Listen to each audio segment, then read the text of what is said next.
Oui, donc bonsoir, bonsoir à toutes et à tous. C'est vraiment un grand plaisir pour moi d'être ici ce soir à l'occasion de cette première rétrolecture dans le cadre des 20 ans d'étrange lecture. Parce que même si d'un côté ça ne nous rajeunit pas vraiment, pour ma part ça fait 17 ans que je suis impliqué dans étrange lecture, eh ben c'est vraiment le signe d'une très très belle aventure avec euh, un approfondissement énorme grâce à ces étranges lectures d'un travail très particulier qui s'appelle la lecture publique. C'est vrai que pour nous, acteurs, c'est rare d'avoir cette occasion et c'est un travail qui est très différent de celui du travail d'acteur sur un plateau. C'est pas du tout la même chose au niveau de la mémoire. Il ne s'agit pas d'être en lien avec un texte que l'on a incorporé d'une certaine manière. Il s'agit au contraire d'avoir une œuvre en main et de se laisser traverser par elle pour la partager avec un public. Et donc ça a été 17 ans de possibilités d'approfondissement de cette pratique, que ce soit ici à Périgueux, que ce soit dans tous les petits villages ou moyennes petites villes que nous avons visités, que ce soit les centres de détention également. Donc vraiment une très très belle aventure de travail, et puis pas que. Pas que. Je voudrais dire simplement quelques mots là-dessus. Ces trois mots, une mission, une rencontre, un partage. La mission, c'est simple, c'est qu'il y a un comité de lecture qui nous confie un livre. Ce livre, nous ne le choisissons pas, ce qui veut dire que nous avons, évidemment, nous avons une grande confiance en ce comité de lecture parce que c'est des passionnés et on sait bien qu'ils vont nous offrir un livre qui leur tient à cœur. Donc on sait qu'il y a quelque chose là d'une rencontre à faire, mais c'est pas pour ça que la rencontre est faite. C'est-à-dire qu'il va falloir qu'on rencontre cette œuvre, qu'on en extrait, qu'on fasse connaissance, qu'on en extrait un montage de 30 à 40 minutes selon les circonstances. Ce soir, on va vous proposer deux temps de 30 minutes chacun. Et ça, c'est notre entière responsabilité. Donc ça veut dire prendre nos responsabilités par rapport à cette œuvre, et puis ensuite faire partager cela à ce public que vous êtes. Dans cette mission, il y a quelque chose de très important, c'est qu'on ne doit jamais vous lire la fin pour vous donner envie de le lire. Et puis aussi, et ça c'est depuis l'origine, le fait qu'on est au plus simple de l'acte de lecture. C'est pas de mise en scène, pas de jeu d'acteur sur un plateau, un micro ou a cappella, et une présence, et le livre, et on y va. Voilà. Donc ça, c'est très simple comme proposition, et en même temps, c'est là-dessus qu'on s'appuie. La rencontre, elle est multiple, elle est extraordinaire, parce qu'on rencontre des auteurs et des autrices, et c'est très souvent absolument passionnant comme type de rencontre, parce qu'ils viennent de pays lointains ou proches, mais de pays qu'on n'est pas obligé de connaître sur le bout des doigts, et c'est souvent de très beaux échanges. On rencontre des personnes incontournables dans ce rapport d'étrange lecture. C'est des traductrices, des traducteurs, et puis systématiquement, à la différence de ce soir, il y a un conférencier ou une conférencière qui vient nous parler de l'œuvre dans son contexte. Et ça aussi, c'est l'objet de rencontre, surtout qu'à chaque fois, on va le lire plusieurs fois, et que donc c'est vraiment très très très passionnant.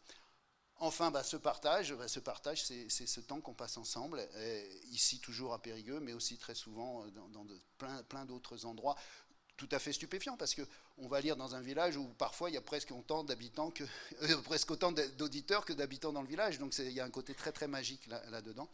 Donc tout ça est très important. La spécificité pour nous de ces rétrolectures, c'est effectivement que pour la première fois, je pense, nous sommes invités à choisir le livre que nous voulons partager à nouveau. Et pour nous, Isabelle et moi, ça aura lieu 2 fois cette année. Au printemps prochain, on lira ensemble un livre qui s'appelle L'immeuble Yacoubian, un livre égyptien. Et puis, donc ce soir, le choix que j'ai fait, le choix de lecture que j'ai fait, c'est Malacarne de Giosuè Calachura. Cet auteur, il était là en 2014-2015 quand j'ai lu ce livre. Il était là avec son épouse. Ça a été une magnifique rencontre que de rencontrer ce couple, parce que d'abord, ils dégageaient un bonheur incroyable tous les deux ensemble. Et puis, ils étaient journalistes tous les deux à Rome, je pense que c'était la Stampa, un journal très important, un journal italien.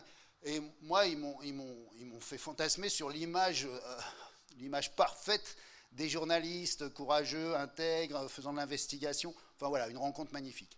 Ce livre, qui s'appelle Malacarne, il traite de la question de la mafia. Mais il en traite d'une manière très très singulière. Ce que je veux dire tout de suite, c'est que c'est un style, un rythme absolument inouï, unique, que j'ai jamais rencontré ailleurs dans les livres d'étrange lecture, parce qu'il nous transporte complètement dans un ailleurs. Et je peux que vous encourager, là on va faire une petite lecture rapide de 30 minutes, mais n'hésitez pas à vous plonger dans ce livre. C'est une écriture rude, mais même s'il y a de la violence, elle n'est jamais, voyeuse, elle n'est jamais vulgaire. C'est vraiment avant tout, le plus simple pour vous le dire, c'est que j'ai retrouvé en ressortant le livre, j'ai retrouvé ce petit marque-page magnifique qui était avec le livre, et au verso, j'avais écrit des espèces de petits mots clés. Et pour vous parler, vous présenter ce livre, vous avez déjà une super présentation dans le papier qui vous a été remis. Mais moi, j'ai envie de vous dire simplement les mots qui sont écrits là. Apocalypse, oui, il est question de ça dans ce livre, dans la manière d'aborder cette question de la mafia de manière non chronologique. Il ne s'agit pas d'un récit de repenti, il s'agit d'un voyage incroyable, dans quelque chose que j'ai noté comme étant une involution, c'est-à-dire c'est un peu le contraire d'une évolution pour moi, ce que j'ai ressenti, c'est un truc qui se rabat sur soi-même, qui va avec deux autres mots-clés que j'avais notés, qui étaient cannibalisme et auto-cannibalisme, un truc incroyable. J'avais pensé à deux films en lisant ce livre, c'était Mélancolia de Lars von Trier et Irréversible de Gaspard Noé, non pas parce qu'il ressemble à ça, mais parce qu'il y a quelque chose d'une matière qui est de cette stupéfaction-là, pour moi, quand je l'avais découvert. Et une œuvre littéraire, même si elle est beaucoup plus importante en volume et puis qu'elle est beaucoup plus célèbre, c'est Ulysse de Joyce, parce qu'il y a quelque chose d'un foisonnement dans le récit qui nous perd et qui en même temps fait qu'on ne peut pas ne pas se retrouver dans la parabole que représente ce livre. Parabole de quoi ? Moi, je dirais qu'à travers la mafia, il y a une parabole d'humanité. Et je l'ai relu là, et c'était en 2015 la lecture. 6 ans après, je trouve que la parabole est encore plus pertinente par rapport à notre humanité. Voilà. Donc voilà, j'ai fait à peu près le tour de ces petits mots-clés. Malacarne, ça désigne un petit tueur de la mafia dans la langue de Palerme. Voilà, je vais rien ajouter à ça et commencer tranquillement cette lecture.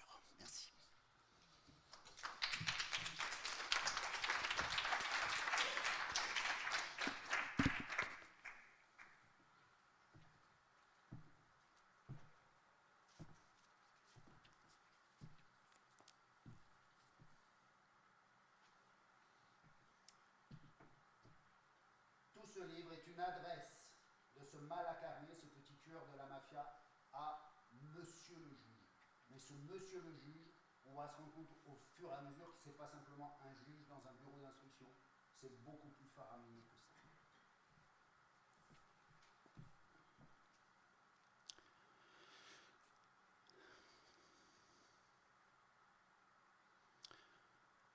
Nous n'étions plus rien. À partir du moment où nous dûmes les tuer tous les trois, monsieur le juge, même si un seul d'entre eux était la cible de la haine qui nous fut transmise au moment même où le massacre nous était commandé. Les deux autres devaient mourir en raison de la propriété transitive des parentés et des affiliations, monsieur le juge. L'un parce que c'était son fils aîné, un fils de pute de 13 ans, un gamin, monsieur le juge. L'autre parce que c'était le gendre, un malaminchiata, un foireux de 29 ans, visqueux et entreprenant, devenu mari de la fille de notre cible suite à un enlèvement déguisé. Nous devions les tuer tous les trois à 9h30 à l'intérieur de la petite halle de quartier où par un accord tacite entre la municipalité et les marchands ambulants sans licence, il était autorisé et même nécessaire de tenir un marché le mardi pour les retraités au palan et les ménagères despotiques, monsieur le juge, et par cette magnifique journée de cette fin mai.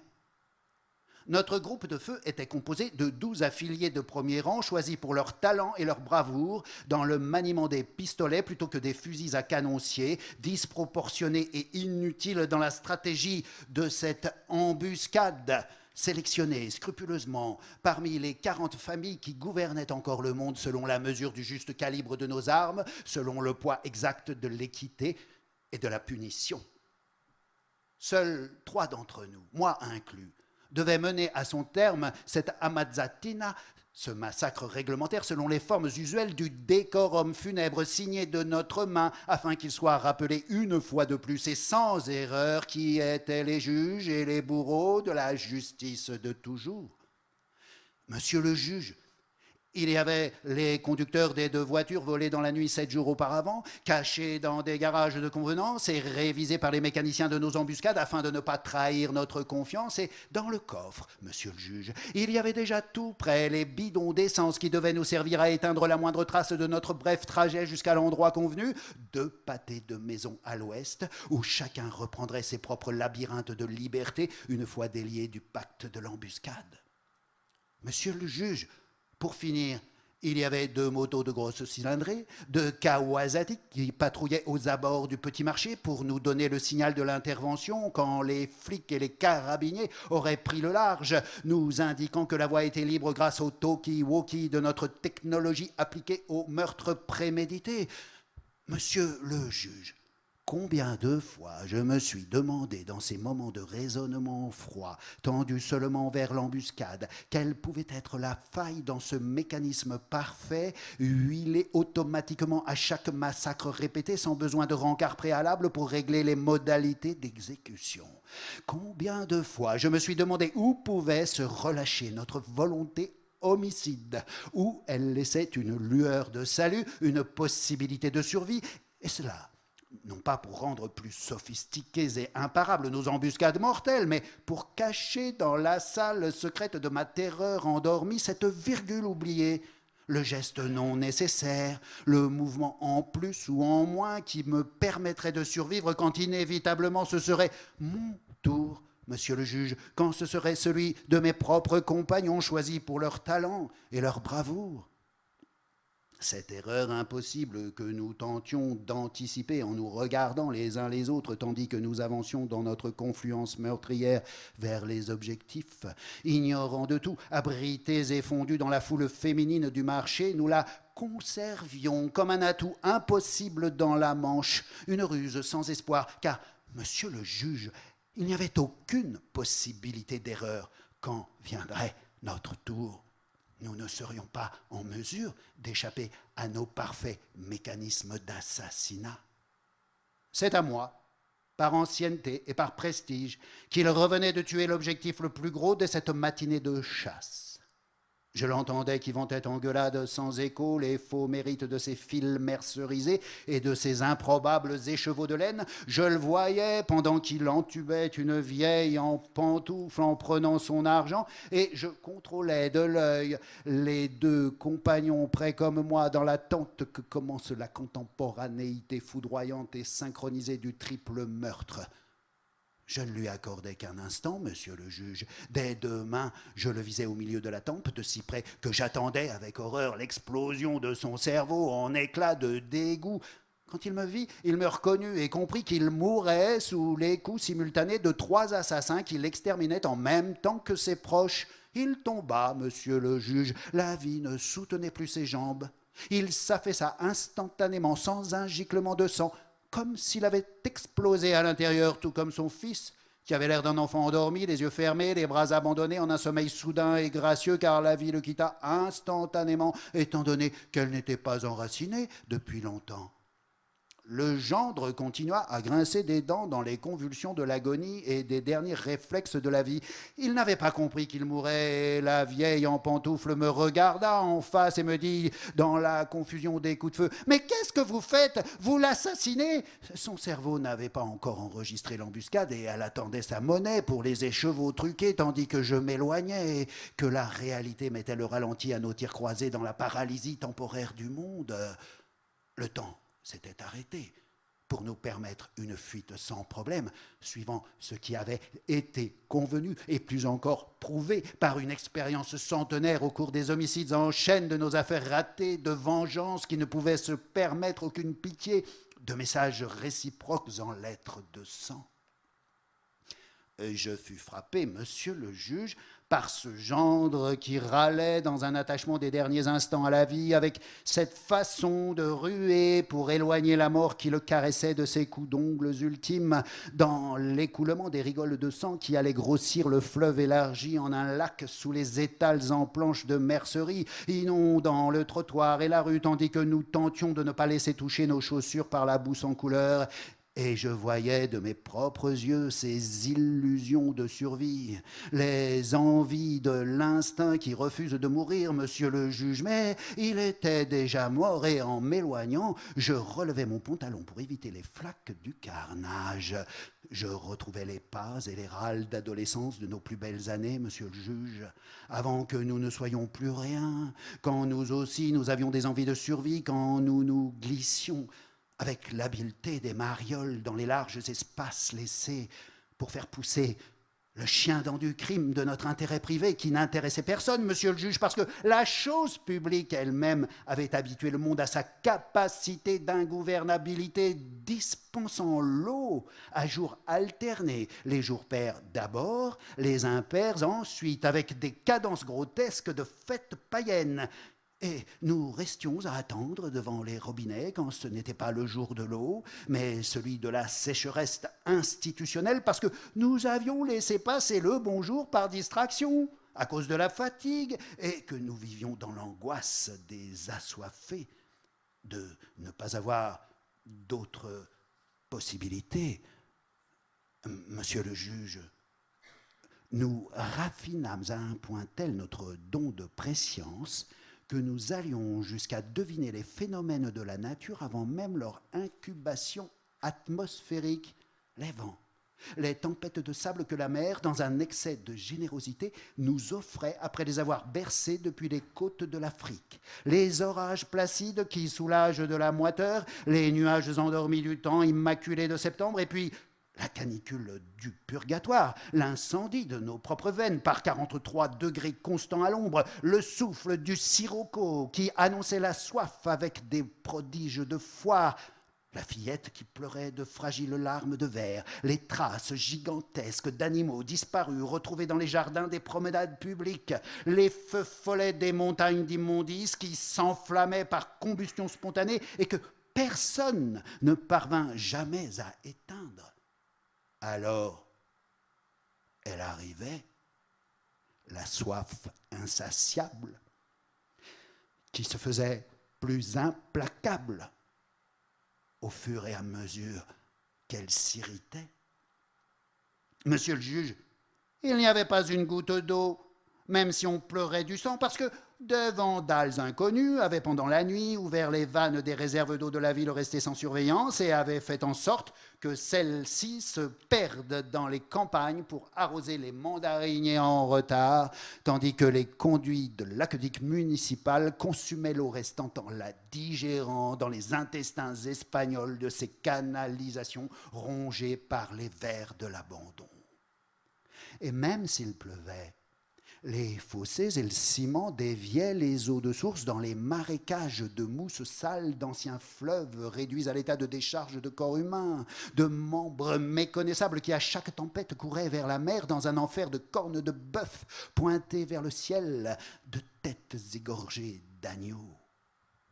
C'était la soif, monsieur le juge, telle que jamais vous ne l'avez éprouvée, rassasié que vous êtes par les poumons des autoclaves de la ville nouvelle. La soif antique qui nous faisait riches, importateurs absolus possédant le monopole des eaux minérales dans tous les formats de bouteilles, maîtres de l'eau parce que nous en possédions tous les puits privés en un trésor souterrain de veines aurifères, et les camions-citernes municipaux s'en remplissaient le ventre moyennant un accord sur le prix qui était 10 fois supérieur au taux fixé par la Convention de Genève, et ni les menaces de séquestre ni les supplications de la Croix-Rouge n'avaient d'effet sur nous. Ils finissaient par payer le compte de leur soif à un prix bien salé, monsieur le juge, quand les mères lavaient leurs enfants en les léchant avec leur propre salive, quand les rues vivaient des bagarres des assoiffés contre les matraques de la police envoyées pour calmer les moins sages, tandis que les plus sages frappaient à notre porte avec les bidons vacants du désespoir. Alors nous, on les leur remplissait gratis, monsieur le juge, parce qu'une goutte d'eau, ça ne se refuse à personne. Mais ils allaient devoir payer eux aussi, d'une manière ou d'une autre, réveillés en sursaut dans la nuit pour dédommager sans dérogation cette faveur d'assoiffé à assoiffé. Ils allaient payer, parce que c'était écrit depuis toujours dans leur destin de serfs, depuis l'époque des fiefs. Monsieur le juge, c'est alors que commença notre fiévreuse industrie des débuts, en équipe se relayant sans répit dans un laboratoire improvisé dans la cave de maman, au milieu des bouteilles de sauce tomate aux artifices chimiques sans futur, à disputer à coups de pistolet l'espace au ras géant qui peuplait les pièces et les couloirs avec des couinements agressifs.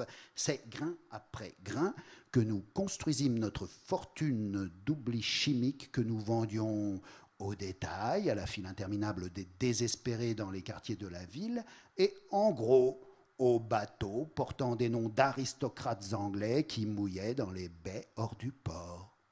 Ils partaient à la faveur du sirocco sur les trajets toxiques de l'Occident qui menaient à Manhattan, à Los Angeles, à San Francisco, dans un déplacement d'hypnose sans risque de saturation.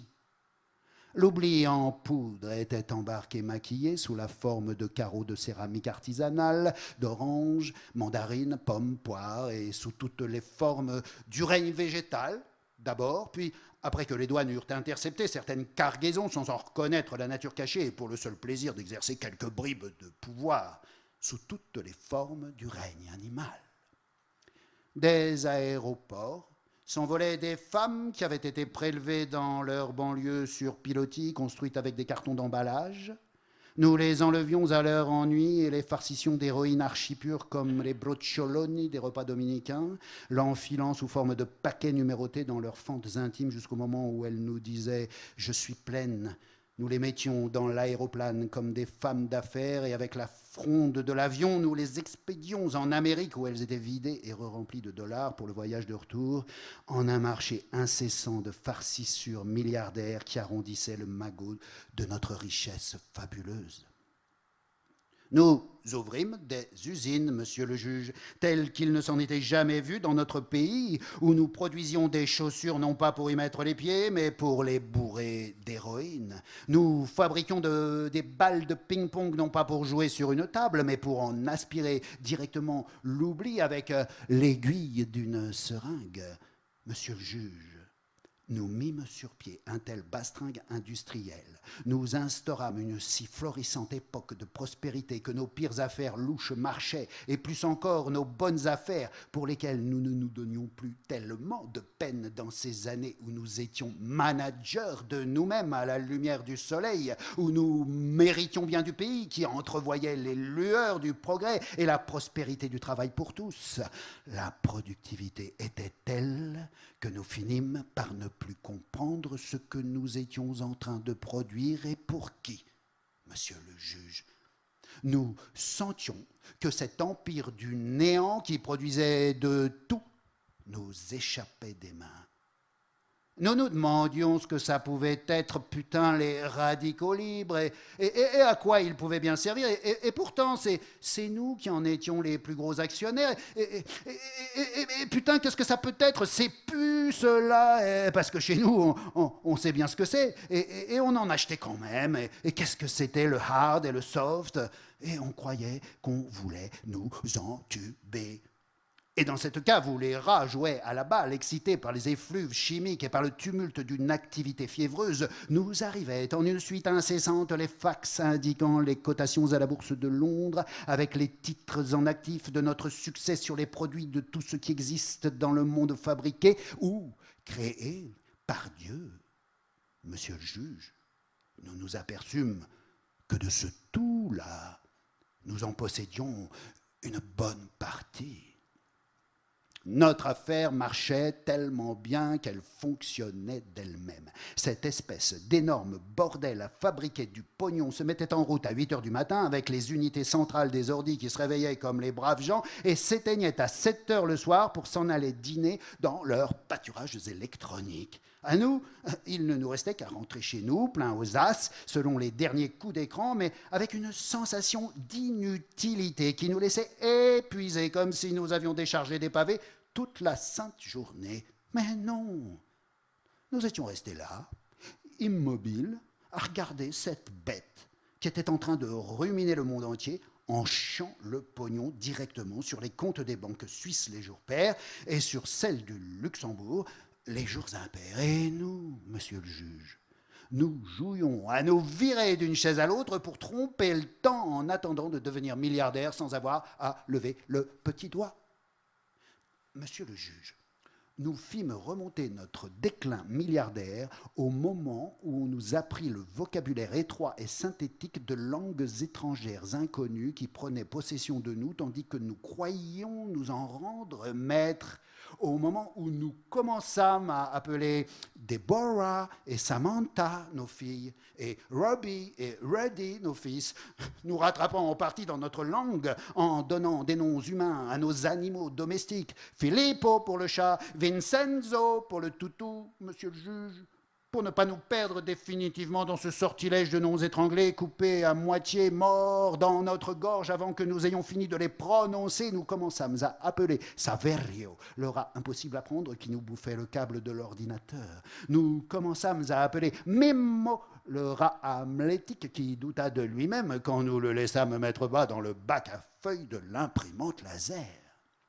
Ce que nous ressentions comme une décadence anthropologique était en partie compensé par les chiffres à 9 zéros que la boussole de l'ordinateur indiquait comme étant notre gain du jour. Mais c'étaient des quantités si abstraites et impondérables que nous ne parvenions pas à prendre conscience de notre richesse. Et tout en étant riches, nous nous sentions pauvres parce que malgré nos immenses gains virtuels, nous n'arrivions pas à mettre la marmite des pâtes sur le feu et nous achetions les cigarettes seulement en demandant l'aumône à nos familles avec la promesse de les rembourser. Monsieur le juge, tout cet argent invisible devait se transformer en monnaie. Alors, sur notre ordinateur, nous lançâmes un SOS depuis notre île indigente de milliardaires affamés. Nous écrivîmes en caractères électroniques que nous voulions sentir dans nos mains le froissement réel du papier-monnaie, que cette direction-là ne menait à rien et qu'en mourant de faim, nous allions mettre fin à cette industrie sans substance. De l'autre côté de l'océan, de notre patrimoine, de l'autre côté de ce monde électronique, quelqu'un intercepta le message. C'est alors, monsieur le juge, qu'arriva le pognon. Et il en arrivait une telle quantité que nous ne savions où le mettre. Quand les poches des pantalons n'y suffirent plus, nous utilisâmes celles des vestes et puis des chaussettes. Et quand il n'y eut plus de chaussettes, nous commençâmes à le mettre sous les pots de fleurs, sous les assiettes du repas. Et quand il n'y eut plus d'emplacements horizontaux, nous commençâmes à accrocher ça au mur, monsieur le juge, comme des cadres anciens. On en garnissait les coussins, car c'était plus facile d'y mettre du pognon que de les apporter chez le tapissier. Et quand le moindre recoin de la maison fut complètement rempli de pognon, nous décidâmes de le dépenser. Mais nous étions si peu habitués à l'argent que par timidité nous achetions une boîte d'allumettes avec un billet de 100 000 livres. Au lieu de résoudre les problèmes, nous finîmes par les aggraver, monsieur le juge. Le pognon se multiplia par filiation. Les pièces s'ajoutèrent aux billets, s'accumulant sous le lit, à côté des chiottes sur les lustres, et cela mettait aussi en désordre les chambres de notre cerveau, ce tintement inopportun, ce bruit prolongé de pièces qui roule. Alors, nous comprîmes que l'essence même de l'argent est de devenir autre chose, exactement comme les hommes. Alors, il y eut un déclic dans notre intelligence, parce que le comptage astronomique de ces montagnes de papier-monnaie nous avait élargi le cerveau, et nous commençâmes à dépenser le pognon pour élargir aussi notre maison, de façon à résoudre ce foutoir de banque avec des caissiers qui font grève. Le pognon devint la manière la plus simple de satisfaire les besoins de première nécessité, puis ceux pour le plaisir, et finalement pour satisfaire n'importe laquelle de nos bizarreries les plus désespérées. Monsieur le juge, je peux vous vanter un à un nos cabinets somptueux où il y a une cuvette pour chaque étron à chier, des robinets en or avec les formes des animaux de la création, un pour l'eau chaude, un pour l'eau froide et un pour comme vous voulez, monsieur le juge. Nous avions une douche qui parle et le petit canard en caoutchouc pour ne pas nous ennuyer pendant nos longs bains du dimanche matin. Nous transformions le pognon en or, d'abord sous forme de lingots, ensuite sous toutes les formes de l'orfèvrerie. Nous avions déjà le superflu, mais nous comprîmes que cette volupté d'achat ne suffirait pas à nous libérer de l'inépuisable avalanche de notre argent. Nous achetâmes des voitures neuves, monsieur le juge, l'une après l'autre, histoire de nous rendre jaloux à tour de rôle, mais nous étions tellement habitués à nous-mêmes que la seule surprise réciproque que nous parvenions à nous faire, c'était celle de nous retrouver tous avec la même voiture, pas seulement la marque ou le modèle, mais aussi la couleur et les options. Et finalement, nous nous baladions comme si nous n'étions qu'une seule et même personne, reflétée 100 fois au même moment dans toutes les rues de la ville, monsieur le juge. Nous finîmes menottés, avec les bras derrière le dos, suant comme des pickpockets en fuite. Quelle honte, monsieur le juge. Même le blanc-bec de flic qui nous poussait dans le panier à salade ne manifestait pas le respect habituel parce que nous en pestions. C'était la sueur de notre humiliation. Nous nous sentîmes fatigués de la fatigue de nous reconnaître, pendant qu'au rythme aveuglant des flashs, on nous faisait les photos anthropométriques qui nous reluquaient. C'était bien nous, ces types-là, avec les cheveux crépus et gras, la chemise déboutonnée sur le tatouage, suce-moi fort de mon malheur ineffaçable, avec cet air gonflé de cauchemar crasseux des exhalaisons d'acétone de notre chimie de surmenée, le menton pointu du profil normand des malacarnés de marché, avec nos cicatrices tailladées dans les rixes furibondes de l'époque où on mendiait les mégots de cigarettes. Qu'elle était triste, la tristesse de nous reconnaître un à un dans ces portraits signalétiques implacables où pour la première fois nous nous regardâmes dans les yeux et nous reconnûmes, monsieur le juge, c'était bien nous, malades de la maladie incurable d'être désespérément nés ici et dans aucun autre endroit du monde. Et dans l'aube glacée, on nous escorta du fourgon cellulaire à la prison. Nous n'étions plus rien depuis la semaine de Noël, monsieur le juge. Alors que j'étais en train de peindre d'aquarelles joyeuses le ravi de la crèche carcérale, un policier botté de cuir, portant les lunettes et le casque de l'urgence, vint me remettre sur le seuil de ma cellule d'incarcéré le premier d'une très longue kyrielle d'ordre d'incarcération. Monsieur le juge, des mandats d'arrêt sans rémission de temps ni de faute où l'on m'inculpait, en association avec ma clique d'acolytes, d'un atroce massacre de morts sans cadavre qui a troublé la conscience civique du pays et dont il n'existait pas la moindre preuve à part les pleurs des parents, où l'on m'accusait d'avoir descendu sans le moindre sursaut de pitié un tel à telle heure, puis un tel à telle heure, et puis encore un tel dans un laps de temps entre telle et telle heure, monsieur le juge, et enfin cette invention comme quoi j'aurais tué mon propre frère d'une balle dans la bouche.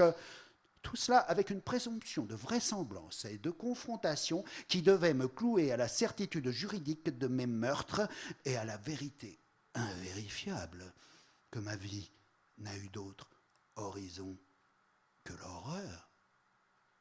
Monsieur le juge, notre tout nouvel avocat, arrivé en urgence, nous avoua l'anomalie de ces accusations sans fondement, mises ensemble avec un tel esprit d'aventure et d'opportunité, avec une telle exactitude dans le compte des assassinés, que nous comprîmes que personne ne nous avait vendus par trahison, parce que personne ne connaissait le compte exact de cette boucherie. Personne ne pouvait imaginer l'inimaginable compte que la machine des horreurs avait marqué dans le compte-tour de la vengeance. Nous apprîmes que la magie de la vérité incontestable avait été mise sur pied, pierre par pierre, en une mosaïque de fragments de vérité si disparates et mêlés qu'il semblait parfaitement crédible grâce au travail obscur et silencieux d'un procureur de la République déjà si avancé en âge qu'il n'avait plus qu'à choisir entre la retraite et la mort. Un procureur d'une autre époque, dévoué à l'érudition juridique des alinéas et à la collection de pièces anciennes. Un procureur qui portait la même toge, les mêmes brandebourgs que ses collègues, mais souffrait à l'évidence d'un symptôme maniaque, monsieur le juge, qui faisait que ce qu'il aimait plus que tout, même plus que baiser, c'était faire le magistrat. Monsieur le juge, nous n'arrivions pas à réaliser combien le monde était en train de changer sans nous demander la permission. Combien les pas des hommes pouvaient faire varier jusqu'aux paramètres de la justice toujours égale et éternelle qui s'avisait seulement maintenant de nos méfaits, de nos espiègleries d'abattoir, après avoir accepté Hiroshima et Nagasaki. Les Américains dans leur ensemble et sans le moindre commentaire, après avoir accepté Auschwitz et la diaspora palestinienne, après Wall Street, l'avortement et la souveraineté limitée, après avoir accepté que dans le monde, il y a 4 saisons, alors que nous n'en avons que 2 au maximum. On avait passé la vitesse supérieure à la justice et on ne parvenait pas à nous considérer comme un simple événement de l'histoire. Mais putain! Nous aussi, dans notre petit coin, nous changeons le cours paisible des événements, monsieur le juge. Et on ne veut même pas nous faire ce petit plaisir de nous mettre dans le manuel de l'école primaire comme une simple ère glaciaire, une parenthèse colérique dans le cycle de l'évolution, ou comme le sens enfui d'une 3e branche de la pensée hegelienne, parce que, monsieur le juge, nous aussi, on peut parler le charabia des élus. Il suffit d'un coup de fil et l'intellectuel branché, le rédacteur en chef de journal, le prof d'université et même le stratège culturel du parti d'opposition, tous enrôlés, monsieur le juge, tous stipendiés au titre des bénéfices culturels divers, tous. Ils se mettent à disposition et arrangent leur cerveau comme nous voulons qu'il soit disposé, monsieur le juge. Et dans cette mer agitée, où nous sommes tous la même chose, et où l'un vaut l'autre, nous commençâmes à remonter le courant souterrain des enquêtes, nous découvrîmes le fil intelligent qui nous mettait au pilori. Depuis ce premier carabinier qui fit sans le savoir les premières vérifications et que nous tuâmes à la mitraillette au moment où il sortait du cinéma à côté de sa femme et au bras de sa belle-mère, jusqu'au policier qui fit les premières filatures et que nous tuâmes avec sa femme enceinte dans leur petite maison de bord de mer encore en travaux, jusqu'à l'inspecteur qui prit en main la liasse des actes pour considérer s'il fallait poursuivre ou non les enquêtes et que nous descendîmes d'une seule balle dans la tête pour lui faire comprendre que ce n'était pas la peine, au vice-questeur qui traversa la place avec cette même liasse pour vous la porter, monsieur le juge, et qui fit l'erreur de s'arrêter dans un bar pour boire un café parce que nous entrâmes dans son cerveau par l'intérieur en le faisant exploser avec un 7,65 et qu'il resta pour toujours à se demander la nature du mélange, si c'était du pur colombien ou une imbuvable mixture brésilienne, jusqu'à vous, monsieur le juge, qui êtes avec cette même liasse entré dans votre voiture du pas traînant des boiteux, tandis que le monde s'immobilisait sous la menace armée de votre escorte et que le concierge de l'immeuble vous courait derrière pour vous rappeler un dernier détail qu'il a lui-même oublié dans la fulgurante lueur de la tragique explosion qu'il a effacée du monde en un instant. Monsieur le juge, c'était une voiture piégée. Le pays est atterré et sans voix, disait le journal télévisé. Mais le monde se remit en marche mieux qu'avant, parce qu'en éliminant ces hommes un à un ou en tas, nous avions effacé non seulement les papiers timbrés des enquêtes à charge, mais l'idée même des charges en suspens, car plus rien n'apparaissait dans l'ordinateur, et on nous délivrait tous les certificats possibles sans vérifications ultérieures et des passeports au commissariat, en nous souhaitant bon voyage. Merci.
sufras también. Piensa en mí. Si tú quieras quitarme la vida, no la quiero para nada me sirven sin ti. Le vieux qui lisait des romans d'amour.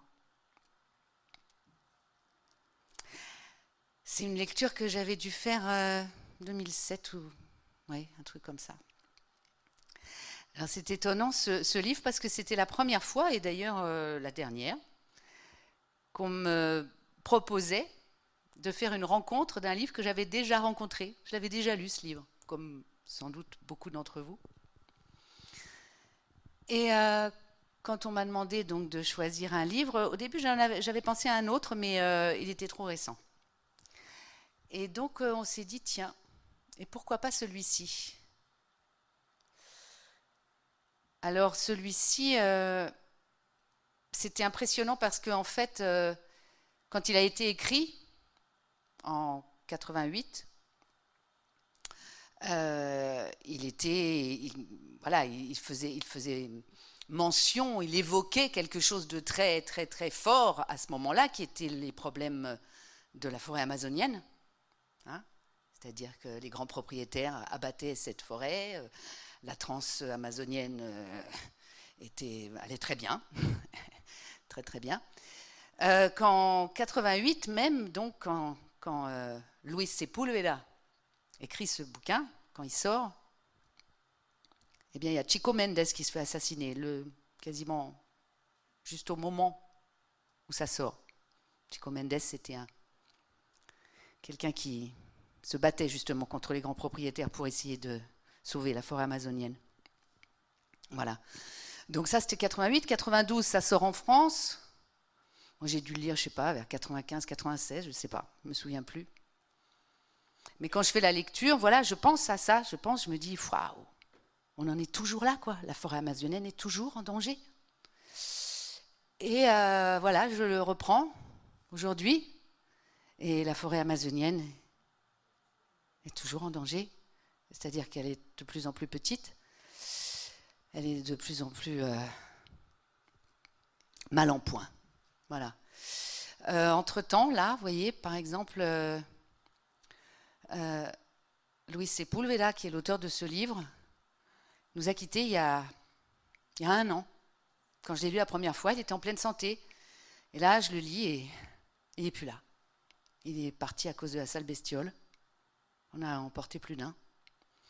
Voilà, donc en fait, ce livre, je suis heureuse de pouvoir le relire aujourd'hui. C'est comme un hommage.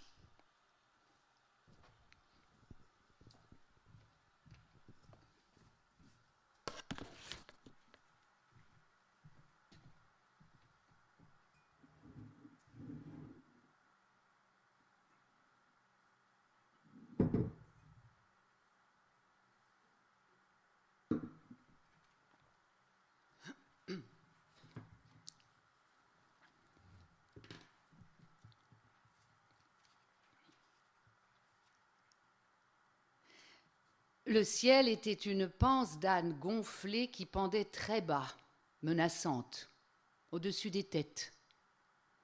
Le vent tiède et poisseux balayait les feuilles éparses et secouait violemment les bananiers rachitiques qui ornaient la façade de la mairie.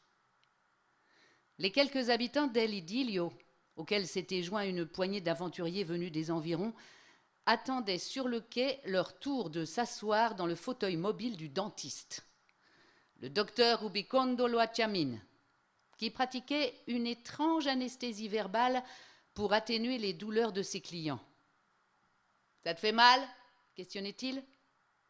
Agrippés au bras du fauteuil, les patients, en guise de réponse, ouvraient des yeux immenses et transpiraient à grosses gouttes. Certains tentaient de retirer de leur bouche les mains insolentes du dentiste afin de pouvoir lui répondre par une grossièreté bien sentie, mais ils se heurtaient à ses muscles puissants et à sa voix autoritaire. « Tiens-toi tranquille, bordel! Bats les pattes! Je sais bien que ça te fait mal. Mais à qui la faute? Hein? À moi? Non, au gouvernement. Enfonce-toi bien ça dans le crâne. C'est la faute au gouvernement si tu as les dents pourries et si tu as mal. La faute au gouvernement. À quelques pas de là, l'équipage du sucre chargeait des régimes de bananes vertes et des sacs de café. Sur un bout du quai s'amoncelaient les caisses de bière, d'Aguardiente Frontera, de sel, et les bonbonnes de gaz débarquées au lever du jour. Le sucre devait appareiller dès que le dentiste aurait terminé de réparer les mâchoires pour remonter les eaux du Nangaritsa, déboucher dans le Zamora et, après 4 jours de lente navigation, rejoindre le port fluvial d'El Dorado. Le docteur Rubicondo Loachamin venait 2 fois par an à El Idilio, tout comme l'employé des postes, lequel n'apportait que fort rarement une lettre pour un habitant, et transportait essentiellement dans sa sacoche délabrée des papiers officiels destinés au maire ou les portraits sévères, décolorés par l'humidité, des gouvernants du moment. Du passage du bateau, les gens n'attendaient rien d'autre que le renouvellement de leurs provisions de sel, de gaz, de bière et d'aguardiente. Mais la venue du dentiste était accueillie avec soulagement, surtout par les rescapés de la malaria, fatigués de cracher les débris de leur dentition et désireux d'avoir la bouche nette de chicot afin de pouvoir essayer l'un des dentiers étalés sur un petit tapis violet qui évoquait indiscutablement la pourpre cardinalis. Toujours vitupérant contre le gouvernement, le dentiste débarrassait leurs gencives de leur ultime vestige dentaire, après quoi il leur ordonnait de se rincer la bouche avec de l'aguardiente. Alors, maintenant, voyons. Comment tu le trouves, celui-là? Oh, ben, il me serre, hein, je ne peux pas fermer la bouche. Oh, allons donc, tu parles d'une bande de délicats. Bon, on en essaye un autre. Ah, il flotte là, si j'éternue, il va tomber, hein. Ah, mais t'es qu'à pas t'enrhumer, couillon. Allez, ouvre la bouche. Et il lui obéissait. Ils essayaient plusieurs dentiers, finissaient par trouver le bon et discutaient le prix, tandis que le dentiste désinfectait les autres en les plongeant dans une marmite d'eau chlorurée et bouillie. Pour les habitants des rives du Zamora et du Nangaritsa, le fauteuil mobile du docteur Rubicondo Loachamin était une institution. En fait, il s'agissait d'un vieux siège de coiffeur avec le socle et les bras émaillés de blanc. Il fallait toute la force du patron et des matelots du sucre réunis pour le hisser à quai et l'installer sur une estrade d'1 mètre carré que le dentiste appelait la consultation. Sur la consultation, c'est moi qui commande, nom de Dieu. Ici, on m'obéit. Oh, une fois en bas, vous pouvez m'appeler arracheur de dents, fouille-gueule, tripoteur de langue ou tout ce qui vous passe par la tête. Hein. Et vous pouvez même m'offrir un verre. Ceux qui attendaient leur tour faisaient des têtes d'enterrement. Et ceux qui passaient par les pinces d'extraction n'étaient pas plus brillants. Parfois, un patient poussait un hurlement qui affolait les oiseaux et il écartait la pince d'un coup de poing en portant sa main libre au manche de sa machette. « Tiens-toi comme un homme, connard ! Je sais que ça te fait mal et je te l'ai déjà dit à qui c'est la faute. Alors fais pas le méchant. Assieds-toi là et montre-nous que t'as des couilles au cul. » « Mais vous m'arrachez l'âme, docteur. Laissez-moi boire un coup au moins. » Le dentiste finit d'opérer son dernier client et poussa un soupir. Il emmaillota dans leur tapis cardinalis les dentiers qui n'avaient pas trouvé preneur, et tout en désinfectant ses instruments, il regarda passer la pirogue d'un chuard. L'indigène pagayait debout, à l'arrière de la mince embarcation. Arrivé près du sucre, il donna 2 petits coups de pagaie qui la collèrent au bateau. La figure renfrognée du patron apparut par-dessus le bastingage. Le chuard lui expliquait quelque chose en gesticulant de tout son corps et en crachant sans arrêt. Le dentiste sécha ses instruments et les rangea dans une trousse en cuir. Puis il prit le récipient contenant les dents arrachées et le vida dans le courant. Le patron et les chuards passèrent à côté de lui pour se diriger vers la mairie. « Va falloir attendre, docteur. Il nous amène un gringo mort. » Oh, la nouvelle ne lui fit pas plaisir. Le sucre était un engin inconfortable, particulièrement pendant le voyage de retour, quand il était chargé de bananes vertes et de sacs de café bruts tardifs et à moitié pourris. Si les pluies prenaient le bateau de vitesse, chose qui semblait probable car il avait une semaine de retard du fait de diverses avaries, alors cargaison, passagers et équipage devraient se partager l'abri d'une bâche sans espace suffisant pour tendre les hamacs. Autant dire que la présence d'un mort rendrait le voyage doublement pénible. Le dentiste aida à remonter le fauteuil mobile à bord, puis gagna le bout du quai. Il y était attendu par Antonio José Bolívar Proaño, un vieil homme au corps toujours nerveux, qui ne semblait pas accorder d'importance au fait de porter un nom aussi illustre. « Alors, toujours pas mort, Antonio José Bolívar ?» Le vieux fit mine de se flairer les aisselles avant de répondre « Oh ben, on dirait que non, je pue pas encore. » « Et vous ? Comment vont tes dents ? » ?»« Ah, je les ai sur moi, hein, répondit le vieux, en mettant une main dans sa poche. Il déploya un mouchoir d'étain et lui montra sa prothèse. « Et pourquoi tu t'en sers pas, vieille bourrique ? » ?»« Je les mets tout de suite. Je ne mangeais pas, je ne parlais pas, alors à quoi bon les user ? » Le vieux ajusta son dentier, fit claquer sa langue, cracha généreusement et lui tendit sa bouteille de Frontera. « Ah, merci, je crois que je l'ai bien gagné. »« Ah, sûr, vous avez arraché 27 dents entières et un tas de chicots.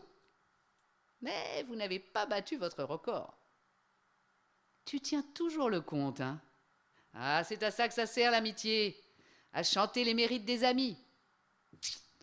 Mais quand même, c'était mieux avant. Vous ne trouvez pas ? Vous vous souvenez de l'homme de la Manta, celui qui s'est fait arracher toutes les dents pour gagner un pari ?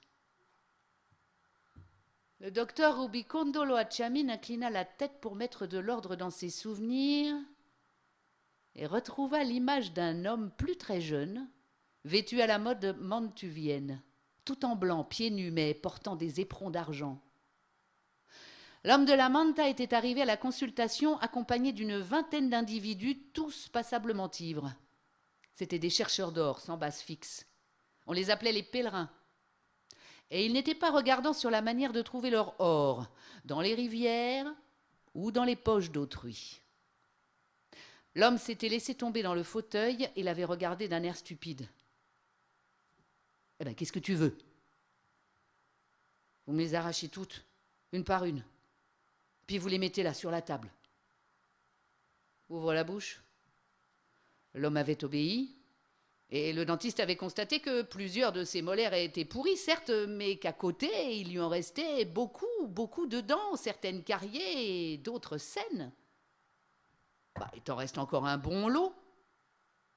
Tu as de quoi me payer toutes ces extractions ? L'homme avait abandonné son expression stupide. « Ben voilà, docteur. Les amis ici présents ne me croient pas quand je leur dis que je suis courageux. Alors je leur ai dit que j'allais me faire arracher toutes les dents, une par une, sans me plaindre. Alors on a parié. Alors tous les deux, vous et moi, on partage moitié-moitié. À la deuxième, tu chieras dans ton froc et tu appelleras ta mère, avait crié quelqu'un dans le groupe, et tous les autres avaient ri bruyamment. Écoute, tu ferais mieux de continuer à boire et à réfléchir. Je joue pas à ces conneries, avait dit le dentiste. Alors voilà, docteur. Si vous ne me laissez pas gagner mon pari, je vous coupe la tête avec cette camarade-là. Les yeux de l'homme brillaient tandis qu'il caressait la poignée de sa machette. Il avait bien fallu tenir le pari. À la fin de la boucherie, totalement édenté et le visage enflé jusqu'aux oreilles, l'homme de Manta arborait une expression de triomphe exaspérante en partageant les gains avec le dentiste. Ah oui, dit le docteur Loachamin en lampant un grand coup. C'était le bon temps. L'eau de vie de canne lui brûla le gosier et il rendit la bouteille avec une grimace. « Oh, faites pas cette tête-là, docteur. Ce machin-là tue les vers des intestins, dit Antonio José Bolivar. » Mais il ne put continuer. 2 pirogues approchaient et de l'une dépassait la tête inerte d'un homme blond.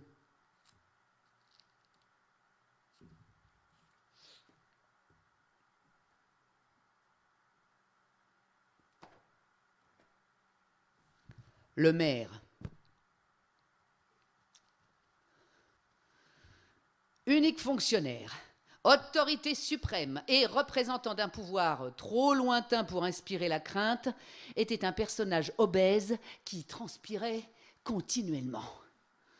Les habitants disaient qu'il avait commencé à transpirer à la minute où il avait posé le pied sur la terre ferme en débarquant du sucre et que depuis, il n'avait cessé de s'éponger et de tordre ses mouchoirs, ce qui lui avait valu le surnom de limace. Il murmurait aussi qu'avant d'échouer à El Idilio, il était en poste dans une grande ville de la montagne et qu'il avait été expédié dans ce coin perdu de l'Est en punition d'un détournement de fonds. Bon. À part la transpiration, sa grande occupation consistait à gérer son stock de bière. Assis dans son bureau, il vidait les bouteilles à petits coups, lentement, car il savait bien que le stock épuisé, la réalité se ferait plus désespérante encore. Depuis une époque impossible à préciser, il vivait avec une indigène qu'il battait sauvagement en l'accusant de l'avoir ensorcelé. Et tout le monde attendait le jour où la femme l'assassinerait. On prenait même les paris. Dès le moment de son débarquement, 7 ans auparavant, il s'était fait universellement détester. Il était arrivé avec la manie de lever des impôts sous des prétextes incompréhensibles. Son passage provoquait des regards de mépris et sa transpiration entretenait la haine. Le maire arriva sur le quai. Il se tamponnait la figure et le cou. Il donna l'ordre de hisser le cadavre. Il s'agissait d'un homme jeune, pas plus de 40 ans, blond et fort. « Et où vous l'avez trouvé ?» Les Chuards se regardèrent, ne sachant s'ils devaient répondre. « Ah, ces sauvages ne comprennent pas l'espagnol, grogna le maire. » L'un des indigènes se décida. « En aval, à 2 journées d'ici. Faites-moi voir la blessure. » Le second indigène tourna la tête du mort.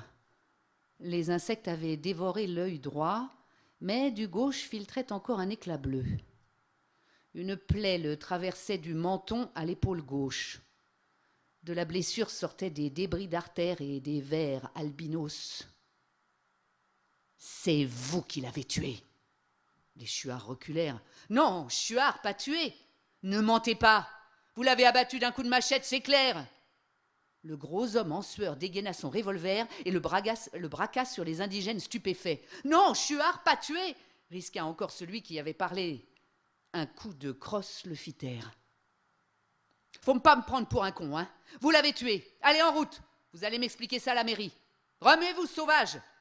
Et vous, capitaine, soyez prêts à prendre 2 prisonniers à bord. » Le patron du sucre haussa les épaules sans répondre.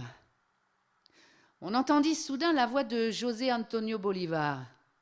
« Excusez, mais vous fourrez le doigt dans l'œil jusqu'au coude. C'est pas une blessure de machette. » Le maire étreignit furieusement son mouchoir. « Et comment tu sais ça, toi ?»« Je sais ce que je vois. » Le vieux s'approcha du cadavre, se pencha, lui retourna la tête et écarta la plaie avec les doigts. Vous voyez ces entailles parallèles, profondes à la mâchoire et superficielles en descendant. Regardez, il n'y en a pas 1, mais 4. Et alors, qu'est-ce que tu veux dire ? Je veux dire qu'une machette à 4 lames, ça n'existe pas. Ce sont des griffes d'Oslo. Il a été tué par un animal adulte. Sentez, ça pue. Le maire se tamponna la nuque avec son mouchoir. Eh bien sûr que ça pue, c'est une vraie pourriture. Mais baissez-vous et sentez. N'ayez pas peur du mort ni des vers, reniflez les vêtements, les cheveux, tout. » Surmontant sa répugnance, le gros s'inclina sur le mort et le flaira comme un chien peureux en évitant le contact. « Ça sent quoi ?» demanda le vieux. Les badauds se rapprochèrent pour renifler eux aussi la dépouille. « Mais je sais pas, moi, comment je saurais le sang, les vers ?» répondit le maire. « Ça pue la pisse de chat, dit un badaud. « De chatte, oui. De grosses chattes, précisa le vieux. « Oui, ça ne prouve pas que ces types-là ne l'ont pas tué, hein ?» Le maire tentait de recouvrer son autorité, mais l'attention des habitants s'était concentrée sur Antonio José Bolivar. Le vieux reprit son examen du cadavre. Il a été tué par une femelle. Le mâle doit rôder près de là, peut-être blessé. La femelle a tué le gringo et ensuite elle l'a marqué en pissant dessus pour que les autres fauves ne le mangent pas pendant qu'elle cherchait le mâle. Mais des contes de bonnes femmes! Ces sauvages l'ont tué et ensuite ils l'ont arrosé avec de la pisse de chat ou avec une de leurs saloperies de mixture. Les indigènes voulurent protester, mais le canon du revolver toujours pointé sur eux leur fit garder le silence. Le dentiste intervint. Et pourquoi il l'aurait tué? Oh! Pourquoi? Oh, votre question m'étonne, docteur. Pour le voler, pour quel autre motif? Ces sauvages, rien ne les arrête. Le vieux hocha tristement la tête et regarda le dentiste. Celui-ci comprit qu'Antonio José Bolivar ne se tenait pas pour battu et l'aida à étaler les affaires du mort sur les planches du quai. Une montre, une boussole, un portefeuille plein de billets, un briquet à gaz, un couteau de chasse, une chaîne d'argent avec une médaille représentant une tête de cheval. Le vieux s'adressa à un chuard dans sa langue et l'indigène sauta dans sa pirogue pour lui tendre un sac de toile verte. À l'intérieur, il y avait des cartouches de fusil et 5 peaux d'oslo très petites. Des peaux de chat mouchetées. Elles étaient couvertes de sel et puaient presque autant que le mort. « Eh bien, Excellence, il me semble que l'affaire est résolue, » dit le dentiste. Le maire, toujours ruisselant, regardait les chuards, le vieux, les badauds, le dentiste et ne savait que dire. En voyant les peaux, les indigènes avaient échangé nerveusement quelques paroles et sauté dans leur pirogue. « Halte! Vous attendez ici que je décide !»« Mais laissez-les partir. Ils ont de bonnes raisons de le faire. Vous n'avez toujours pas compris. » Le vieux regardait le maire en hochant la tête. Il prit brusquement une peau et la lui lança. Le gros en sueur la reçut avec une expression de dégoût. « Mais réfléchissez, Excellence. Toutes ces années que vous avez passées ici et vous n'avez rien compris. Réfléchissez. Ce fils de pute de gringo a tué les petits et il a sûrement blessé le mâle. Regardez le ciel. Voyez bien que les pluies arrivent. Maintenant, représentez-vous la scène. La femelle a dû partir à la chasse pour se remplir la panse et pouvoir allaiter tranquillement pendant les premières semaines de pluie. Les petits n'étaient pas sevrés et le mâle est resté les garder. C'est comme ça chez les bêtes. Et c'est à ce moment que le gringo a dû les surprendre. Maintenant, la femelle rôde, folle de douleur. C'est l'homme qu'elle chasse. Elle n'a certainement pas eu de mal à suivre la piste du gringo. Elle n'avait qu'à flairer l'odeur de lait qui collait au malheureux. Elle a déjà tué un homme. Elle a senti et goûté le sang humain. Et pour sa petite cervelle d'animal, tous les hommes sont les assassins de sa portée. Pour elle, nous avons tous la même odeur. Laissez les chouards s'en aller. Il faut qu'ils préviennent leur foyer et les foyers voisins. Chaque jour qui passe va rendre la femelle plus désespérée et plus dangereuse. Et elle va chercher le sang toujours plus près des villages. Saloperie de gringo. Regardez les peaux, toutes petites, inutilisables. Chassées juste avant les pluies et avec un fusil. Non, mais regardez les trous. Vous vous rendez compte? Vous avez accusé les chuards. Mais nous savons maintenant que le fautif, c'est un gringo. Il chassait hors saison et des espèces interdites. Et si vous pensez à l'arme, je peux vous assurer que les chuards ne l'ont pas, car ils ont trouvé le corps très loin de l'endroit où il est mort. Vous ne me croyez pas? Voyez les bottes, les talons sont lacérés. Ça veut dire que la bête l'a traîné un bon bout de chemin après l'avoir tué. Regardez les déchirures de la chemise sur la poitrine, c'est par là. C'est par là que l'animal l'a pris entre ses crocs pour le tirer. Pauvre Gringo, sa mort a dû être horrible. Regardez la blessure. Une griffe lui a déchiqueté la jugulaire. Il a dû agoniser une demi-heure pendant que la femelle buvait son sang qui coulait à gros bouillons. Et ensuite, intelligente cette bête, elle l'a traîné jusqu'à la berge de la rivière pour empêcher les fourmis de le dévorer. Alors, elle a pissé dessus pour le marquer. Et quand les chuards ont trouvé le corps, elle devait être partie à la recherche du mâle. Laissez-les filer et demandez-leur de prévenir les chercheurs d'or qui campent sur la rive. Une ocelote folle de douleur est plus dangereuse que 20 assassins réunis. Le maire ne répondit rien et s'en alla rédiger une dépêche pour le poste de police d'Eldorado. Assis sur des bonbonnes de gaz, le dentiste et le vieux regardaient couler le fleuve. De temps en temps, ils se passaient la bouteille de Frontera et fumaient des cigares de feuilles dures, les seuls qui résistent à l'humidité. Oh merde alors! Antonio José Bolivar, tu lui as cloué le bec. Ah, je ne te connaissais pas ce talent de détective. Tu l'as humilié devant tout le monde. Et il l'a pas volé. Ah, j'espère qu'un de ces jours, les givarots lui enverront un dard. Sa femme le tuera. Elle fait des provisions de haine, mais elle n'en a pas encore assez. Ces choses-là demandent du temps. Ah, écoute, j'avais complètement oublié avec cette saloperie de mort là. Je t'ai apporté 2 livres. Les yeux du vieux s'allumèrent. D'amour? Le dentiste fit signe que oui. Antonio José Bolivar Proaño lisait des romans d'amour et le dentiste le ravitaillait en livres à chacun de ses passages. « Ils sont tristes ?» demandait le vieux. « À pleurer » certifiait le dentiste. « Avec des gens qui s'aiment pour de bon, comme personne ne s'est jamais aimé, et qui souffrent beaucoup.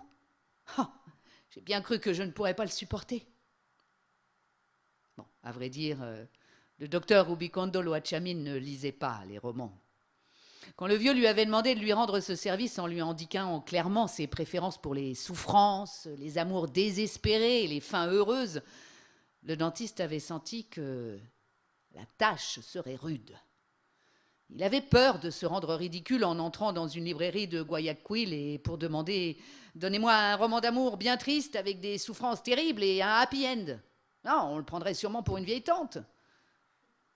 Et puis il avait trouvé une solution inespérée dans un bordel du port. Un soir qu'il s'ébattait avec Josefina, une fille d'Esmeralda, à la peau lisse et sèche comme le cuir d'un tambour, il avait vu un lot de livres rangés sur la commode. « Tu lis ?» avait-il demandé.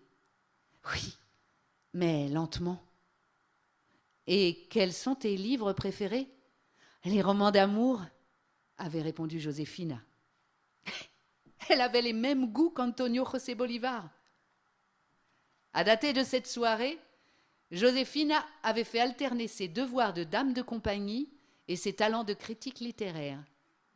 Tous les 6 mois, elle sélectionnait 2 romans particulièrement riches en souffrances indescriptibles.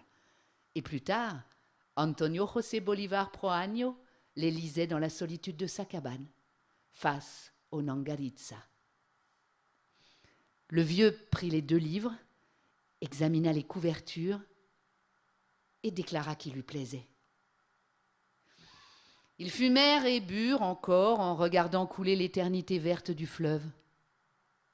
« Antonio José Bolivar, je te vois pensif. Dis-moi ce qui te tracasse. » Vous avez raison. Cette affaire ne me plaît pas.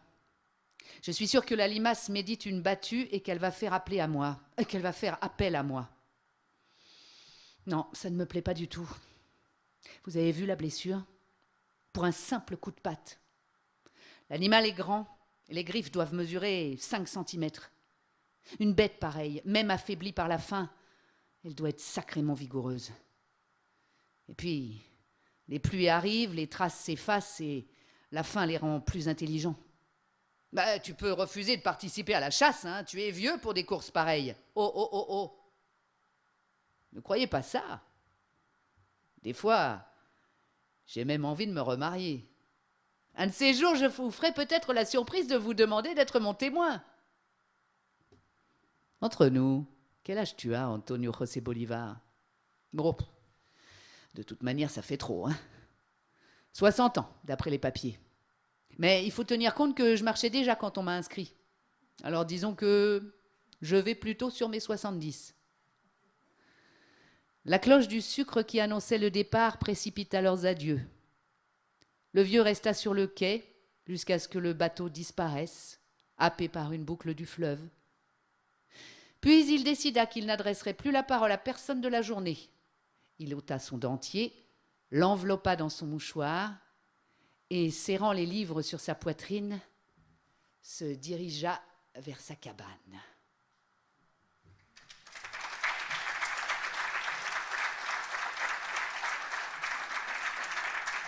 Merci beaucoup.